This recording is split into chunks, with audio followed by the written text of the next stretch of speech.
Hello दोस्तों, आप सभी का आपके अपने यूट्यूब चैनल पे स्वागत है। तो दोस्तों, जैसा कि हमने पिछली वीडियो में यूनिट टू का फर्स्ट चैप्टर कवर किया था और आज हम इस वीडियो में यूनिट 2 का सेकंड चैप्टर कवर करेंगे। आई होप कि आपको वो पिछली वाली वीडियो अच्छे से समझ आई हो। अगर कोई डाउट हो तो हमारे कमेंट सेक्शन में ज़रूर लिखिएगा। एंड अगर आपने हमारी हिंदी के नोट्स नहीं देखे हैं, जो EECC वाले स्टूडेंट है सेकंड सेमेस्टर के, अगर आपने हिंदी के नोट्स नहीं देखे हैं तो आप हमारे चैनल पे हिंदी के नोट्स भी देख सकते हैं। मैंने प्लेलिस्ट बना दिया, आप प्लेलिस्ट पे आपको इजी होगी और आसानी से मिल जाएगी। तो हम शुरू करते हैं सेकंड सेमेस्टर का यूनिट सेकंड और लेसन नंबर सेकंड, जिसमें हम मौलिक अधिकार और राज्य में नीति निर्देश तत्व, इन दोनों पे विचार विमर्श करेंगे। तो पहला हमारा आता है मौलिक अधिकार। आपको पता है कि हमारे संविधान में लगभग 6 पहले 7 मौलिक अधिकार था, परंतु एक संविधान हटा दिया गया। आप कमेंट सेक्शन में ज़रूर बताइएगा वो अधिकार कौन सा है और किस अनुच्छेद के द्वारा उसे हटाया गया। हालांकि हम इसको डिस्कस करेंगे। तो हमारा पहले इसमें वर्तमान समय में 6 मौलिक अधिकार है। समानता का अधिकार, ये हमारा पहला मौलिक अधिकार होता है जो अनुच्छेद 14 से 18 में आता है। तो अब हम इसको शॉर्ट में समझते हैं कि 14वां अनुच्छेद कहता है कि कानून के समक्ष समानता, यानी कानून के सामने सब एक समान है। 15वां अनुच्छेद कहता है किसी के आधार पर भेदभाव नहीं करेगा, यानी रंग, रूप, लिंग, जाति, किसी के भी आधार पर गवर्नमेंट जो है, कानून जो है वो किसी भी आधार पर भेदभाव नहीं करेगा। 16वां अनुच्छेद हमारा कहता है कि राजकीय सेवाओं में, यानी कि जो हमारे राज्य देश की सेवाएं हैं उसमें अवसर जो है सबको समान होनी चाहिए, किसी भी तरह के अवसर में भेदभाव नहीं। ये नहीं कि एक ही काम स्त्री और पुरुष कर रहे हैं तो स्त्री को पुरुष को ज़्यादा बढ़ावा दिया जाए, अवसर दिया जाए और महिलाओं को नहीं, ऐसा नहीं कर सकते। 17वां अनुच्छेद हमें कहता है कि अपरिष्टता का अंत, ये भेदभाव, छुआछूत जैसी जो प्रथा है थी उसको समाप्त करता है। एंड 18वां अनुच्छेद हमारा कहता है जो ब्रिटिश सरकार थी उस समय जो उपाधियाँ चलाई गई थी, यानी बहुत उपाधियाँ चलाई गई थी, उन सबको अंत करके भारत स्वतंत्रता के बाद भारत सरकार ने भारत रत्न, पद्म भूषण आदि जैसे पुरस्कारों का शुरू किया है। आपको पता होना चाहिए कि हमारे आज के समय में कितने लोगों को भारत रत्न मिल गया है, कितने लोगों को पद्म भूषण मिला है। तो अगर आपको पता हो तो हमारे कमेंट सेक्शन में ज़रूर दिए है। अगर नहीं पता है तो आप सर्च मार के कभी हमें बताइए। दूसरा हमारा आता है स्वतंत्रता का अधिकार, जो अनुच्छेद 19 से 22 तक है।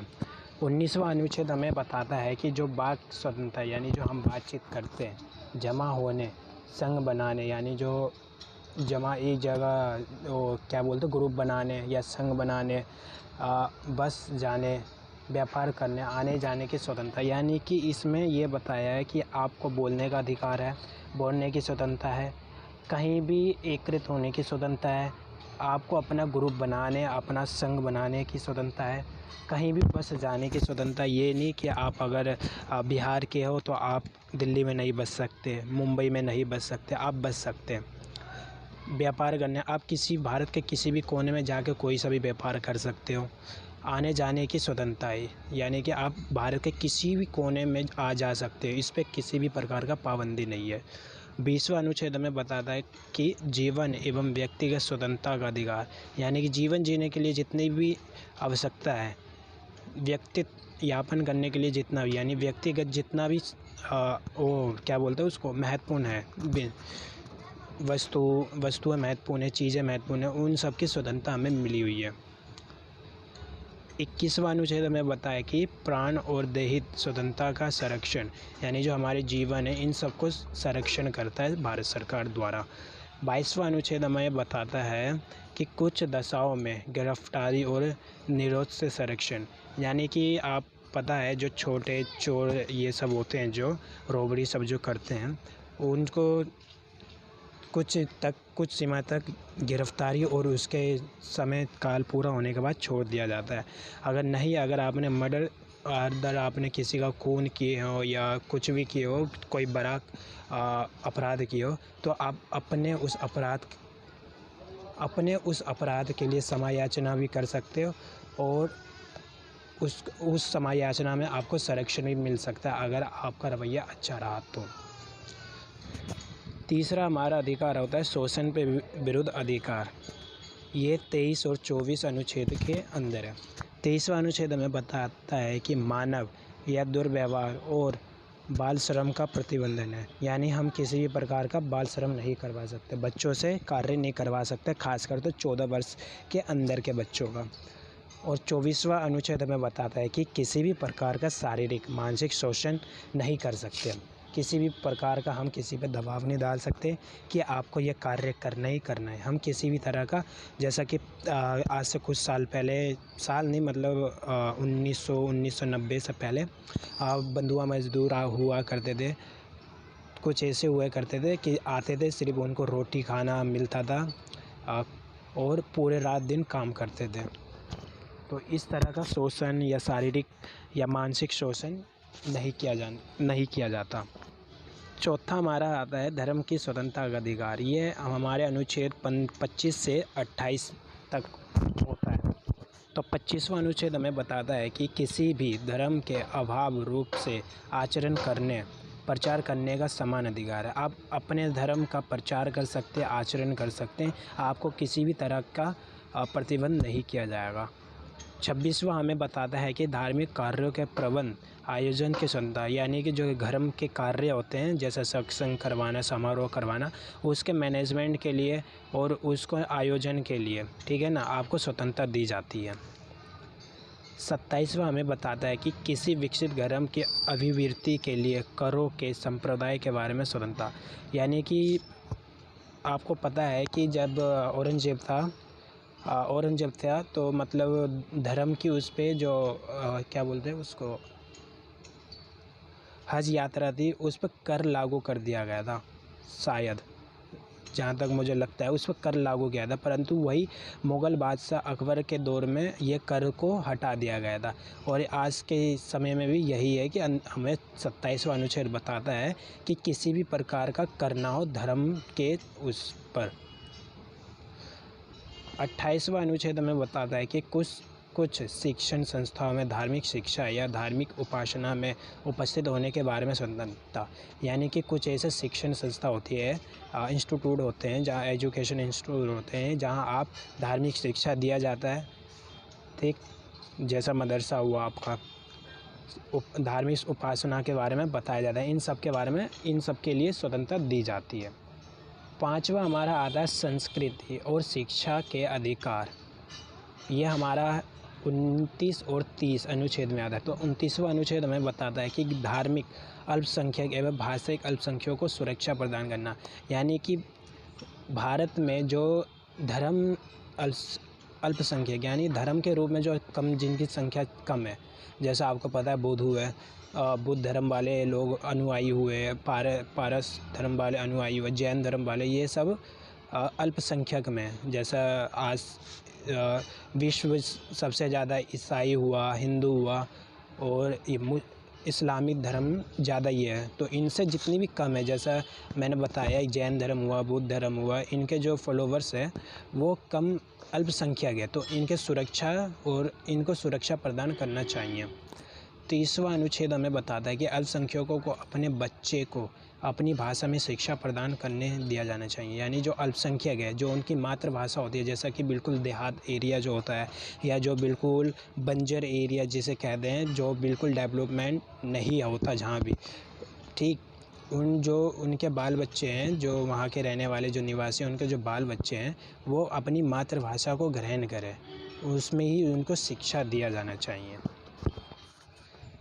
6वां हमारा आता है कि संवैधानिक उपचारों का अधिकार। ये हमारा अनुच्छेद 32 में है।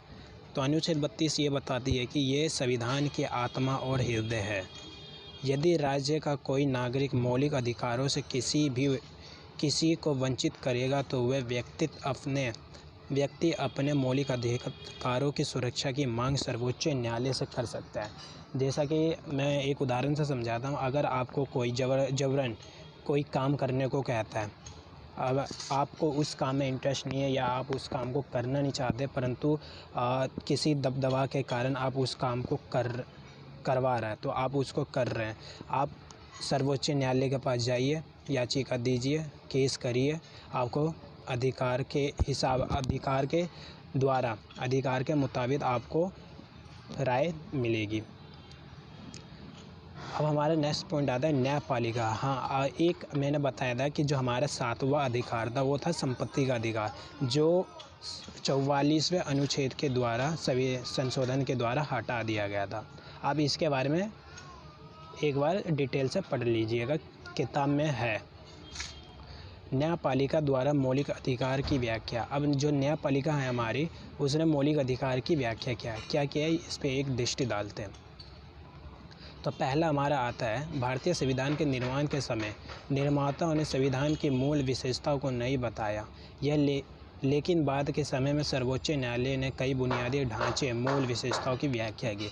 यानी जो इसमें कमियां थी, जो इसमें सुधार थी, वो बाद के स्वतंत्रता के बाद के समय, यानी निर्माण के बाद, संविधान के निर्माण के बाद सर्वोच्च न्यायालय ने इसमें जो बदलाव होनी थी उससे बदलाव किया, उसकी विशेषताओं को बदला, ये सब। दूसरा पॉइंट हमारा आता है 1951 में प्रथम भारतीय संशोधन को सकरी प्रसाद बनाम भारतीय संघ द्वारा चुनौती दी गई, लेकिन सर्वोच्च न्यायालय ने इस मुकदमे से दी गई दलील को रद्द कर दिया और कहा कि अनुच्छेद 13 में जिस कानून का वर्णन है वह साधारण कानून है, संवैधानिक नहीं है। तो आई होप कि आपको ये जो मौलिक अधिकार है वो अच्छे से समझ आई होगी। और हमारा नेक्स्ट पॉइंट है राज्य के नीति निर्देश तत्व। हमने मौलिक अधिकार के बारे में डिटेल से पढ़ लिया है। आई होप कि आपको वो अच्छे से समझ आई हो। अगर आपको कहीं भी डाउट लगता है तो आप हमारे कमेंट सेक्शन में ज़रूर डालिए। हम इतने मेहनत से वीडियो बनाते, अगर आप हमें फीडबैक नहीं दीजिएगा तो हमें अपने स्किल में इम्प्रूवमेंट करने में थोड़ी सी कठिनाई होगी, फिर हम आपको और अच्छे से समझा नहीं सकेंगे। बस आपसे अनुरोध है कि आप फीडबैक ज़रूर दें, भले ही हमारे चैनल को सब्सक्राइब करें ना करें, लाइक करें ना करें, बस मेरा एक एम्स है कि आपको अच्छे से अच्छे नॉलेज देना और आपका हेल्प करना, बस इतना ही मेरा एक एम्स है।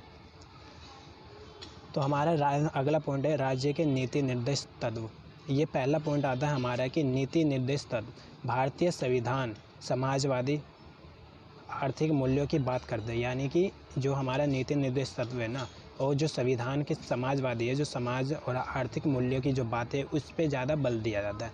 दूसरा पॉइंट हमारा आता है भारतीय संविधान के निर्माताओं ने आयरलैंड से प्रभावित होकर लिया। मतलब किसको लिया?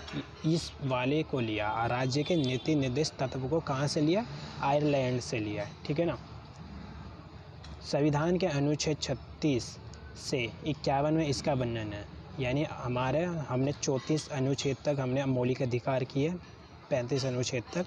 अब 36 अनुच्छेद से हमारा राज्य के नीति निर्देश तत्व शुरू हो जाते, कहाँ तक? 51 तक। इसका मुख्य उद्देश्य है भूमंडलीय युग में, यानी कि ग्लोबलाइजेशन में सामाजिक, आर्थिक, राजनीतिक मूल्यों का प्रयोग करना, यानी कि जो उनके मूल्य विशेषता है, उनकी बातें, उसका उपयोग करना। नीति निर्देश तत्वों का पहला उद्देश्य है समाजवादी एवं आर्थिक विचारों से प्रभावित था, एक कल्याणकारी राज्य का था। यानी कि एक राज्य का इसका पहला उद्देश्य क्या था? इसका पहला उद्देश्य था एक कल्याणकारी राज्य की स्थापना करना, ठीक है। दूसरा उद्देश्य इसका था कि गांधीवादी विचारों से प्रभावित था। गांधी जी ने जितने भी विचार कहे हैं, जो हमने पिछली वीडियो में हमने किए हैं, उनसे ये प्रभावित था, उन पर ये जोर दिया जाता था। तीसरा विशेषता है उदारवाद एवं एक ऐसे कल्याणकारी राज्य का है जिसमें लोगों के कल्याण के लिए उदार, देश जितना उदार रहेगा यहाँ के आदमी उतने जागरूक रहेंगे। चौथा उद्देश्य अंतर्राष्ट्रीय शांति से संबंधित है, यानी कि जो हमारे पड़ोसी देश है, पाकिस्तान हुआ, अफ़गानिस्तान हुआ, चीन हुआ, ये सब समय समय पर भारत से पंगा लेते रहते हैं, यानी कि गर्मी का माहौल बनाया रहता है हमेशा से ही।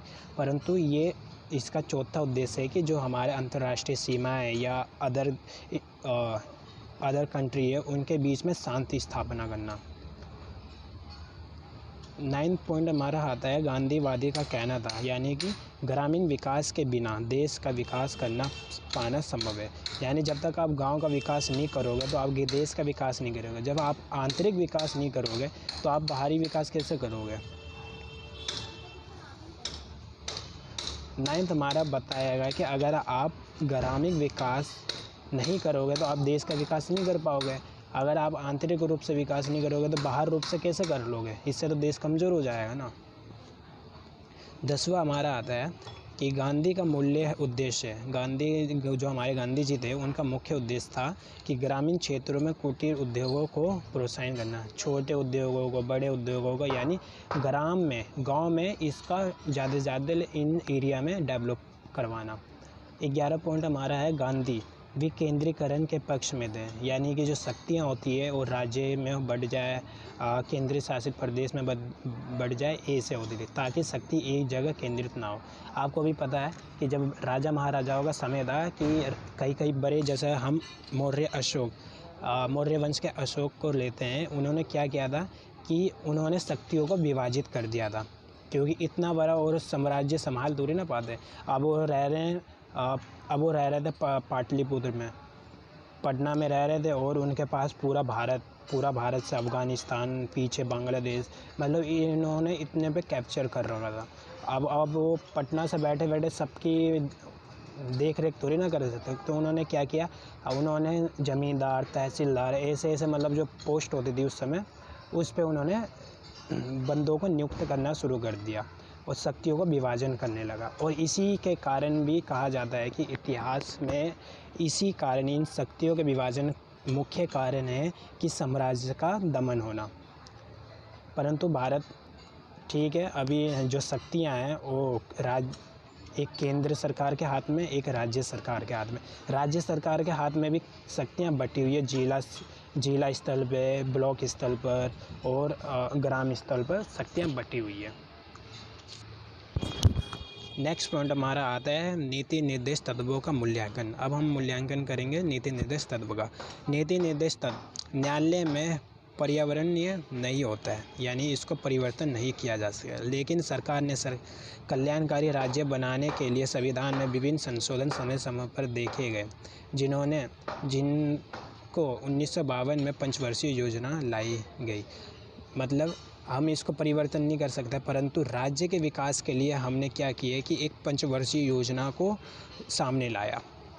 दूसरा पॉइंट हमारा आता है भारत में 13 वर्षीय योजना, यानी जो हमारा 13वां वर्षीय योजना था वो 2022 तक पूरी हो गई है, ठीक है ना। यानी हमारा जो 13वां योजना था, सबसे पहला पंचवर्षीय योजना हमारा था 1952 में, जो 1956 तक 57 तक चला था, और हमारा 13वां पंचवर्षीय योजना 1922 तक चलेगा।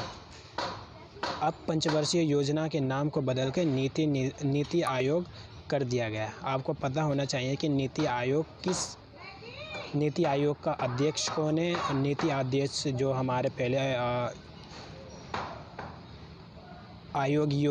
योजना आयोग था, इसका पुराना नाम था योजना आयोग, उसको अब नीति निर्देश तत्व किसने किया ये हमें कमेंट सेक्शन में ज़रूर बताइएगा, और कब कौन से सन में किया ये ज़रूर बताइए। मुझे पता है, आपको पता है, नीति आयोग तथा योजना आयोग में कोई भी महत्वपूर्ण अंतर नहीं है। बोला ना, इसका पुराना नाम था योजना आयोग, परंतु अब इसको नीति आयोग हाल ही में किया गया। आप बताना किस इसके अध्यक्ष ने ही इनका नाम चेंज किया। इनका मुख्य उद्देश्य कृषि, औद्योगिकरण, हरित क्रांति और ट्राई सिस्टम आईपॉड आदि ग्रामीण लोगों की स्थिति को सुधार कर अर्थव्यवस्था को गति प्रदान है। सबसे महत्वपूर्ण बात है कि आर्थिक विकास करने के लिए हमने योजना आयोग या नीति आयोग का गठन किया। 5वां आता है केंद्र सरकार द्वारा मनरेगा 2005 में चलाया गया था, जो आपको ग्रामीण गांव वाले लोग अच्छे से जानते हैं। आयुष्मान भारत जो 2018 में किन्होंने चलाया वो हमें कमेंट सेक्शन में ज़रूर बताना। और उज्ज्वला योजना भी आयुष्मान भारत जिन्होंने चलाया था उन्होंने योजना भी चलाया था। इन सभी योजनाओं का मुख्य उद्देश्य आर्थिक रूप से पिछड़े लोगों की स्थिति में परिवर्तन करना, यानी जो पिछड़े लोग हैं उनके आर्थिक विकास करना, समाज में एकरूपता लाना, ये है। नेक्स्ट पॉइंट हमारा आता है नीति निर्देश तत्व की आलोचना। अब इसकी आलोचना भी खूब हुई है। पहला है कि नीति निर्देश तत्वों का हनन होने पर कोर्ट में चुनौती नहीं दी सकती, क्योंकि ये परिवर्तनशील नहीं है तो हम इसको कोर्ट में कैसे, हम बस इसमें संशोधन करवा सकते हैं, या संशोधन भी नहीं करवा सकते, हम इसको चुनौती दे सकते हैं, परंतु इसको कल्याण मतलब राज्य का कल्याण के लिए हम इसमें नए नए कानूनों को जोड़ सकते हैं, नए नए जो कार्य होते हैं उसको जोड़ सकते हैं, परंतु इसमें कोई भी बदलाव नहीं हो सकता। दूसरा हमारा आता है कि चुनाव के समय राज्य सरकार लोगों से कई वादों से, आपको पता है जब चुनाव आता है तो बहुत बड़े बड़े वादे करते हैं, ऐसा करते हैं कि जैसा सबके सामने बिरयानी रख दिया गया हो, ठीक है ना, परंतु किसी को बिरयानी खाने को नहीं मिलता, और जिनका पेट पेरे से भरा रहता है उनको बिरयानी मिलता है, जिनका पेट खाली रहता है उनको बिरयानी नहीं मिलता है।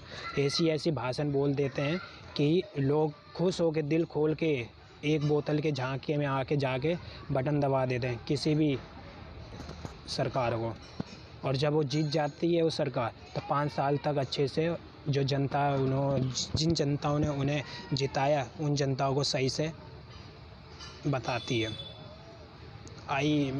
मतलब मैं कहना चाहता हूँ कि मतलब आप बिल्कुल समझ के साथ चले, ये नहीं कि मैंने देखा है जब पहला इलेक्शन अपना देने गया, इलेक्शन मतलब वोट देने गया था, तो सरकार बहुत ऐसा काम कर देती है ना कि गुस्सा आते ही आता है उस समय, और उस समय भी काम जब इमरजेंसी होती है, जब हमारे विधायक हुआ, सांसद हुए, ये सब काम नहीं आते ना। जब समझते हो मेरी बातों को, बस बात ख़त्म है, हम अगले पॉइंट में आते हैं।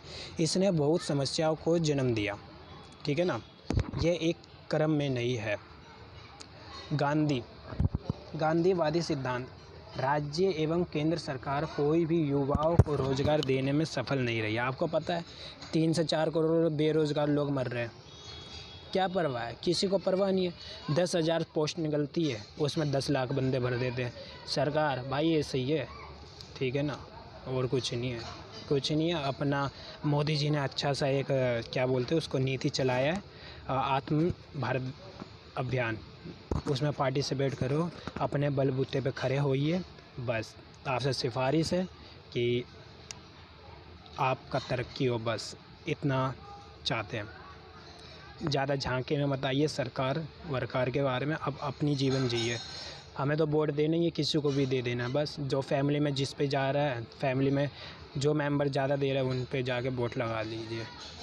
आज का समय ऐसा है। सारांश में निकलता है, मैं गुस्सा नहीं कर रहा, मैं सिर्फ बता रहा हूँ, मैं एक हंसी मजाक के लिए, बस मेरा इससे कोई वास्ता नहीं है कि मतलब मैं इतना वो हो रहा हूँ, एग्री हो रहा हूँ, मेरा इससे कोई वास्ता नहीं है, बस एक मतलब उदाहरण के लिए मैंने बस बताया है।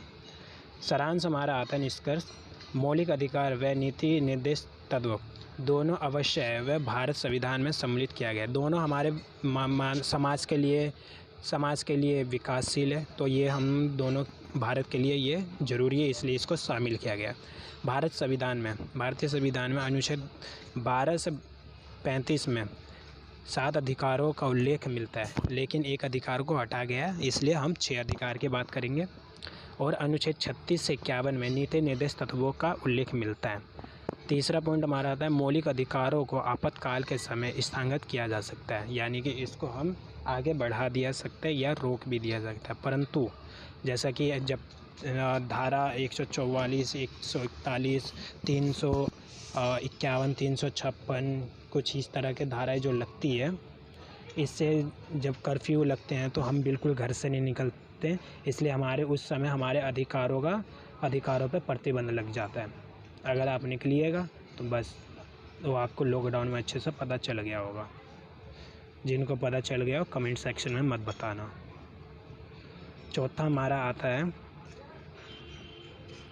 अनुच्छेद 20 और 21 को छोड़कर। अब जो 20 और 21 है वो आप पीछे देख लीजिएगा, स्वतंत्रता का अधिकार है 20 और 21।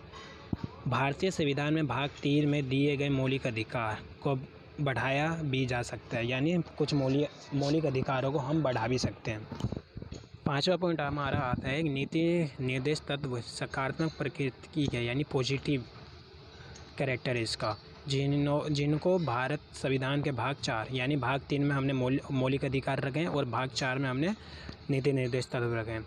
लेकिन इसको न्यायालय में चुनौती नहीं दी सकती, यानी न्यायालय में हम इसको चुनौती नहीं दे सकते। एक पल के लिए हम मौलिक अधिकार को दे सकते हैं परंतु इसको नहीं। सर्वोच्च न्यायालय द्वारा कई विवादों में ये भी कहा गया है कि मौलिक अधिकार एवं नीति निर्देश एक दूसरे में संपूरक एवं विरोधक है, यानी ये एक दूसरे के बिना रह भी नहीं सकते और एक दूसरे के बिना झगड़ा किए बिना भी नहीं रह सकते, यानी झगड़ा भी होना ज़रूरी है और प्यार होना भी ज़रूरी है। सातवां पॉइंट है कि मौलिक अधिकार एवं नीति निर्देश तत्व दोनों संविधान की मूल संरचना में है, ठीक है ना, ये दोनों बिल्कुल मूल संरचना में। इन दोनों के बिना संविधान एक बिना प्राणी की शरीर है, ठीक है ना। जब आपके अंदर प्राणी नहीं रहेगा तो आपका शरीर, आपको क्या पता होगा कि आपका शरीर जिंदा है, मर गया। उसी तरह संविधान है। तो आई होप आपको सेकंड यूनिट कंप्लीट मैंने करवा दिया। आई होप कि आपको अच्छे से समझ आ गई हो। और बीच बीच में थोड़ी सी मैं एग्री नहीं था और मज़े के मूड में थोड़ी सी आना चाह रहा था, पर क्या अभी हमारे बस आप लोगों का मदद चाहिए, अच्छे से सपोर्ट कीजिए। बस मैं तो इतना ही चाहता हूँ, अच्छे से सपोर्ट कीजिए और हमें कमेंट सेक्शन में फीडबैक ज़रूर दीजिए, क्योंकि इससे हमें अपने जो मेरे में कौशल है, जो स्किल है, उसको डेवलप करने में, उसको इम्प्रूवमेंट करने में आसानी होगी। बस मैं इतना कहना चाहता हूँ। आज इस वीडियो को हम सेकंड यूनिट हमारा चैप्टर ख़त्म होता है एंड हम नेक्स्ट वीडियो में चैप्टर 3 यूनिट 3 करेंगे, चैप्टर नंबर 1 प्रधानमंत्री। तो आज इस वीडियो को हम यहीं पे समाप्त करते हैं। जय हिंद, जय भारत।